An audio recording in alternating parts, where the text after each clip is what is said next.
ஓம் சக்தி. என் அன்பின் பிரியமே, நீ தாண்டி வந்த பாதையை, நீ இதுவரை சந்தித்த கஷ்டங்களை உன்னை விமர்சிக்கும் மக்கள் அறிய மாட்டார்கள். நீ எவ்வளவு கண்ணீர் சிந்தினாய், இதுவரை எவ்வளவு கஷ்டப்பட்டு உழைத்தாய் என்பதை உன்னை விமர்சிக்கும் மக்கள் யாரும் காணவில்லை. ஆனால் இன்று உன் உழைப்பின் பலன் வெளிப்படும் முன் உன்னை விமர்சிக்க தொடங்குவார்கள். தங்கமே, விமர்சனங்கள் எப்போதும் உழைப்பாளிகளின் பின்னால் தான் வரும்.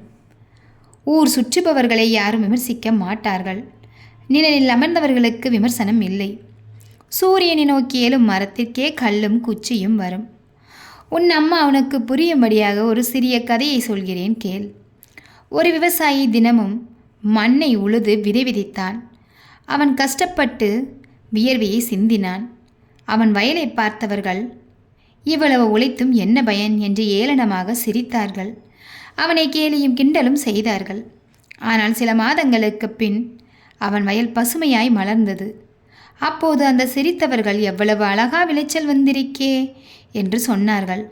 விமர்சித்தவர்களே பிறகு அதை பார்த்து வியந்து போனார்கள். என் கண்மணியே, அப்படித்தான் உன் வாழ்க்கையும்.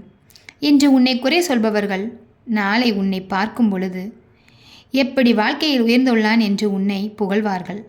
விமர்சனத்தை நீ தாங்கினால் அது உனக்கு வலிமை சேர்க்கும்.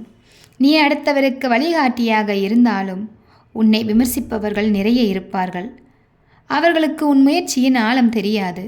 அவர்கள் உன் உயரத்தை பார்க்க முடியாததால் உன் மீது கல்லை எறிவார்கள். ஆனால் அந்த கல் உன்னை காயப்படுத்தாமல் உன்னை இன்னும் உயரத்திற்கே கொண்டு செல்லும் படிக்கட்டாக மாறும். என் கண்மணியே, யாரும் உன்னை கேலி கிண்டல் செய்தாலும் அதை பார்த்து மனம் உடையாதே. அவர்கள் கேலி கிண்டல் செய்தாலும் உன்னிடமிருந்து கர்மாவை வாங்கிக் கொள்கிறார்கள். அவர்கள் உன்னை தாழ்த்துவதற்காக நினைத்தாலும் அவர்கள் வார்த்தைகள் உன்னை உயர்த்தும் விதையாக மாற்றும். அதனால்தான் நான் சொல்கின்றேன், விமர்சனம் உன்னை காயப்படுத்தாது, அது உன்னை காக்கும் கவசமாக மாறும். இன்னொரு உதாரணமும் சொல்கிறேன் கேள். ஒரு விதை மண்ணுக்குள் புதைக்கப்படுகிறது. அந்த நேரத்தில் யாரும் அந்த விதையின் வாழ்க்கையை பார்க்கவில்லை. அது இருளில் இருக்கிறது. ஆனால் அங்குதான் அதன் வேர்கள் வலுப்படுகிறது. சில நாட்கள் கழித்து அது முளைக்கிறது. அப்போது உலகமே அதை பாராட்டுகிறது. அதேபோல நீ இன்று உன்னை விமர்சித்து புதைத்தாலும் நாளை உன் வேர்கள் வலுவடைந்து உலகம் உன் வளர்ச்சியை வியக்கும். என் பிள்ளையே, எத்தனை வயதானாலும் உழைக்க மனம் இருந்தால் சாதிக்க முடியும். முளைக்க மனம் இருந்தால் விதை முளைக்கும். உன் முயற்சி ஒரு நாள் விளைச்சல் தரும். அதனால் பிறர் சொல்வதை மனதில் நிறுத்தி கொள்ளாதே. அவர்கள் சொல்வது உன்னை தடுக்க முடியாது. உன் மனமே உன்னை தடுக்கக்கூடும். ஆனால் உன் மனம் நம்பிக்கையோடு இருந்தால் உலகம் முழுவதும் உன்னை எதிர்த்தாலும் நான் உன்னோடு இருப்பதால் நீ வெல்வாய். என் கண்மணியே, இன்று உன்னை விமர்சிப்பவர்கள் நாளை உன்னை வணங்குவார்கள்.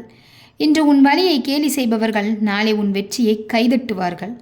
அதனால் ஒரு விஷயம் மட்டும் நினைவில் வைத்துக்கொள். விமர்சனங்களை புறம் தள்ளிவிட்டு நீ தொடர்ந்து முன்னேற வேண்டும். நீ எடுக்கும் ஒவ்வொரு அடியிலும் என் அருள் உன்னோடு இருக்கும். உன் உழைப்பின் பலன் உலகை உன் பக்கம் திருப்பும். உன் கண்ணீர் மகிழ்ச்சியாக மாறும். உன் தோல்வி வெற்றிக்கான படிக்கட்டாக மாறும்.